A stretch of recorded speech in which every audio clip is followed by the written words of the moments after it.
नमस्कार, आप देख रहे हैं अपना उत्तराखंड। मैं हूं शीनम शर्मा। सबसे पहली खबर देहरादून से, जहां पर मामूली विवाद में गोलियां चलने की खबर सामने आई। बताया जा रहा है कि देहरादून एसएसपी ऑफिस के गेट पर गोलियां चली हैं और गोली चलने से एक युवक घायल हुआ है, जिसे गंभीर हालत में इलाज के लिए अस्पताल में भर्ती कराया गया। वहीं पुलिस आरोपियों की तलाश में जुटी हुई है। गोली लगने से एक युवक घायल हुआ है।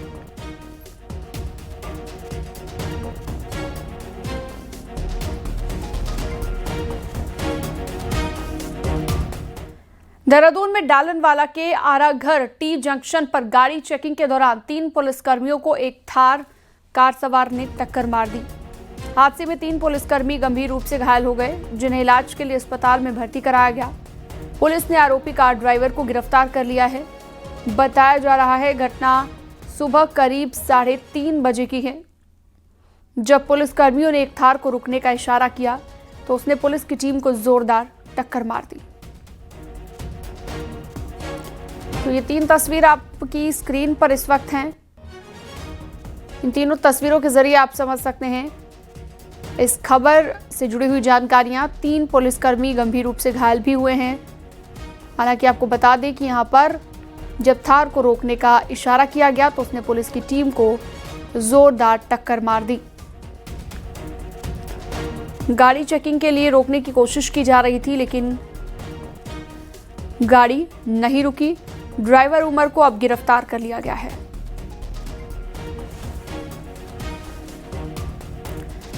उधम सिंह नगर से बड़ी खबर है, जहां पर नानक मत्ता में ट्रैक्टर ट्रॉली ने बोलेरो गाड़ी को जोरदार टक्कर मार दी। हादसे में 4 मजदूरों की मौत हो गई है और कई लोग गंभीर रूप से घायल हो गए हैं, जिन्हें इलाज के लिए अस्पताल में भर्ती कराया गया। मरने वाले सभी लोग यूपी के रहने वाले थे।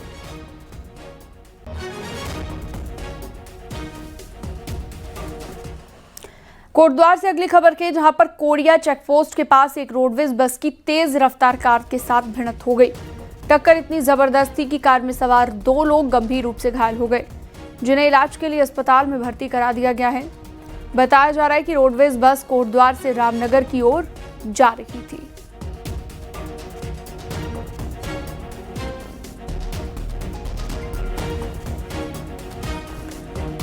और आगे बढ़ते हैं देहरादून से अगली खबर, जहां पर आज बीजेपी के प्रदेश कार्यालय में दीपावली मिलन कार्यक्रम का आयोजन किया जा रहा है। दीपावली मिलन कार्यक्रम में सीएम पुष्कर सिंह धामी शामिल होंगे। इस दौरान बीजेपी के प्रदेश अध्यक्ष समेत कई नेता मौजूद रहेंगे। शाम को 6 बजे दीपावली मिलन कार्यक्रम का आयोजन किया जाएगा।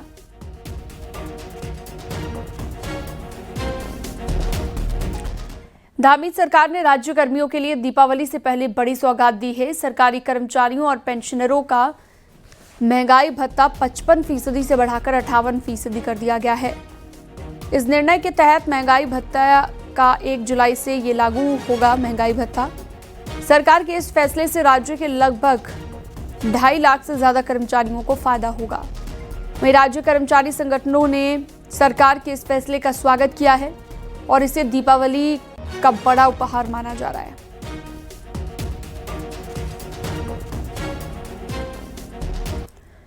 धर्मनगरी हरिद्वार में 2027 के अर्धकुंभ मेले के लिए सरकार जोर शोर से तैयारी में जुटी है। कुंभ मेले में भीड़ प्रबंधन हमेशा बड़ी चुनौती रहता है। ऐसे में मेला लैंड पर चिन्हित 101 स्थायी अतिक्रमण को हटाना सरकार के लिए बड़ी चुनौती बन रहा है।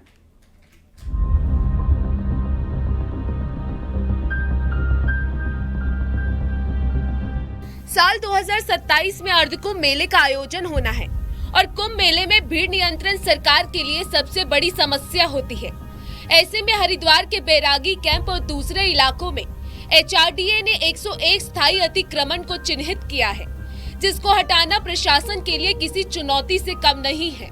आरटीआई के तहत मांगी गई जानकारी में इस बात का खुलासा हुआ है कि 1995 से लेकर अब तक इस क्षेत्र में लगातार अतिक्रमण बढ़ा है और मामले में हाई कोर्ट ने सुनवाई के दौरान प्राधिकरण को इस अतिक्रमण को ध्वस्त करने के निर्देश दिए थे। हालांकि अभी तक इस पर कोई कार्रवाई नहीं हो पाई है, जिसके फलस्वरूप 95 से लेकर आज तक 101 अवैध निर्माण बैरागी कैंप पे मौजूद है। उसके पश्चात मुख्य सूचना आयुक्त ने शासन को सचिव को, मेलाधिकारी दीपक रावत को, जिला मजिस्ट्रेट हरिद्वार को स्पष्ट ऑर्डर दिया था कुंभ मेला 2021 के सफल संचालन के लिए इन अवैध निर्माणों को तत्काल ध्वस्त कराया जाए। हालांकि कुंभ मेला प्राधिकरण और जिला प्रशासन की ओर से अस्थायी अतिक्रमण को लगातार हटाकर मेला लैंड को अतिक्रमण मुक्त बनाया जा रहा है, लेकिन कुंभ मेले की व्यवस्था के लिए सबसे महत्वपूर्ण बैरागी कैंप मैदान और उसके आसपास की जमीन पर स्थायी निर्माण और अतिक्रमण को लेकर अधिकारी कुछ बोलने से बच रहे हैं। देखिए, कुंभ मेला क्षेत्र में जो अतिक्रमण हुआ है उसको चिन्हित कर लिया गया है। कई मैटर जो हैं वो ऑनरेबल कोर्ट के डायरेक्शन से भी कार्रवाई हो रही है। कुछ मैटर में अभी ऑलरेडी हमने अतिक्रमण हटा लिया है और आगे भी अनवरत कार्रवाई जारी रहेगी। जो भी अतिक्रमण है, टेम्परेरी हो या अन्य तरीके का हो, उसको प्रॉपर हम नोटिस देके अग्रिम कार्रवाई कर रहे हैं। 2027 में अर्धकुंभ मेले का सरकार पूर्ण कुंभ के रूप में भव्य ढंग से आयोजन कराना चाहती है और कुंभ मेले में बड़ी संख्या में साधु संत और श्रद्धालु आएंगे। ऐसे में मेला लैंड अगर अतिक्रमण मुक्त नहीं कराई जाती है तो भीड़ नियंत्रण बड़ी चुनौती बन सकता है। न्यूज़ 18 के लिए हरिद्वार से पुलकित शुक्ला की रिपोर्ट। हरिद्वार के जगजीतपुर इलाके में मगरमच्छ दिखने से लोगों में दहशत का माहौल है। दरअसल देर रात जगजीतपुर के सीवेज ट्रीटमेंट प्लांट में देर रात मगरमच्छ दिखा, जिसके बाद वहां पर तैनात कर्मचारियों में अफरा तफरी मच गई, जिसकी सूचना वन विभाग को दी गई। मौके पर पहुंची वन विभाग की टीम ने कड़ी मशक्कत के बाद मगरमच्छ का रेस्क्यू कर उसे सुरक्षित जगह पर छोड़ दिया है।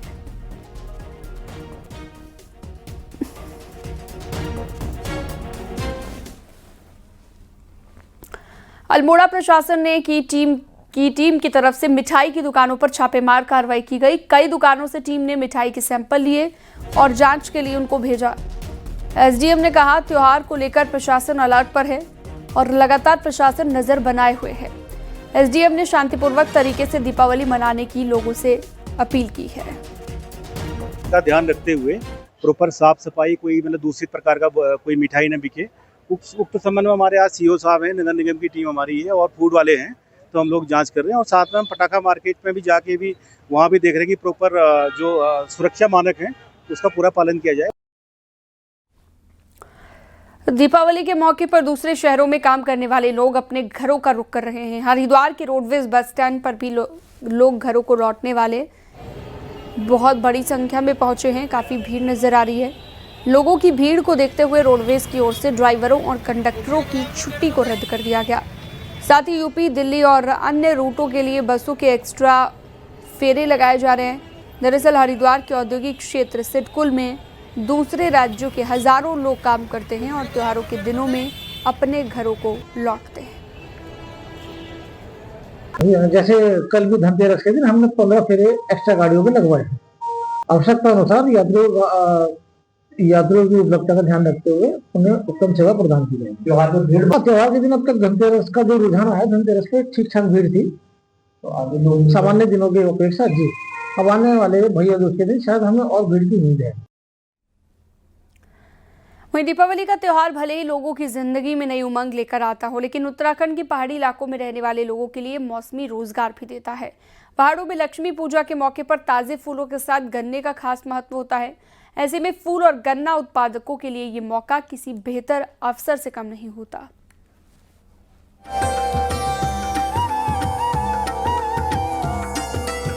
लक्ष्मी पूजा के दिन पहाड़ का शायद ही ऐसा कोई घर होगा जहां ताजे फूल और गन्ने की मौजूदगी ना दिखाई दे। ताजे फूलों से जहां पहाड़ का हर घर सराबोर रहता है, वहीं लक्ष्मी पूजा में गन्ने का अपना ही महत्व है। ताजा गन्ना जहां सुख समृद्धि का प्रतीक माना जाता है, वहीं इसका जिक्र मानस खंड में भी मौजूद है। मानस खंड के मुताबिक गन्ना फलदायक तो है ही, साथ ही ये लक्ष्मी माता की भी पहली पसंद है। यही वजह है कि ताजे गन्ने का लक्ष्मी पूजा में खास महत्व रहता है।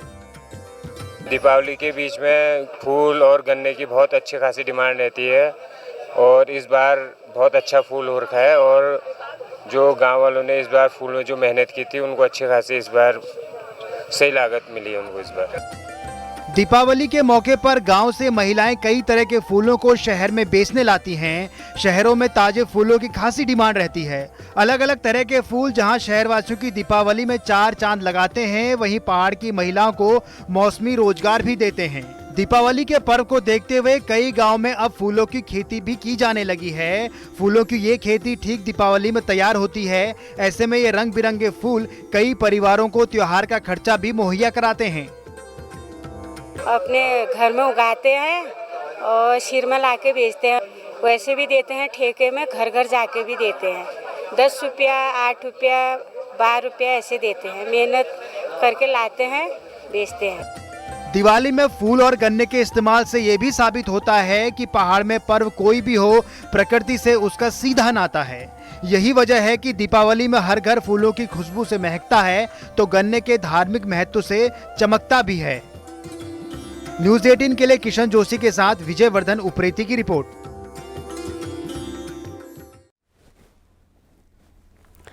दीपावली पर पूजा और सजावट के लिए फूलों की मांग में जबरदस्त इजाफा हुआ है, जिसकी वजह से फूलों के दाम आसमान छू रहे हैं।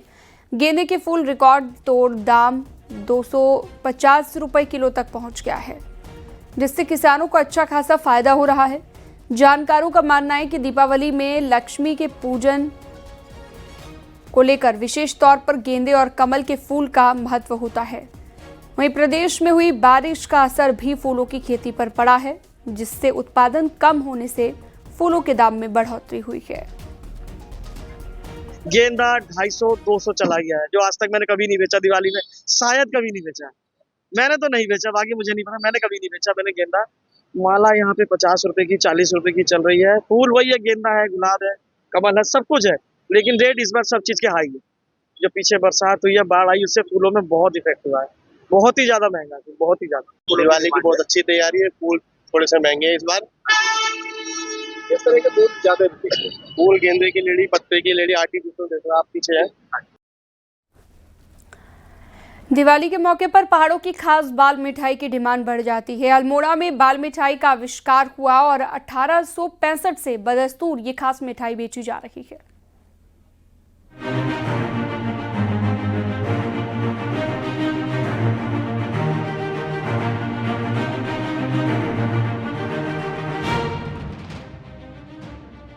सांस्कृतिक नगरी अल्मोड़ा बाल मिठाई और चॉकलेट के लिए प्रसिद्ध है। यहाँ की खास बाल मिठाई के स्वाद के दीवाने विदेशों तक में हैं। यहाँ की बाल मिठाई और चॉकलेट कई दिनों तक खराब भी नहीं होती, इसीलिए त्योहार के साथ शादी के सीजन में बाल मिठाइयों की भारी डिमांड रहती है और पर्यटक भी अल्मोड़ा से बाल मिठाई को ले जाना नहीं भूलते।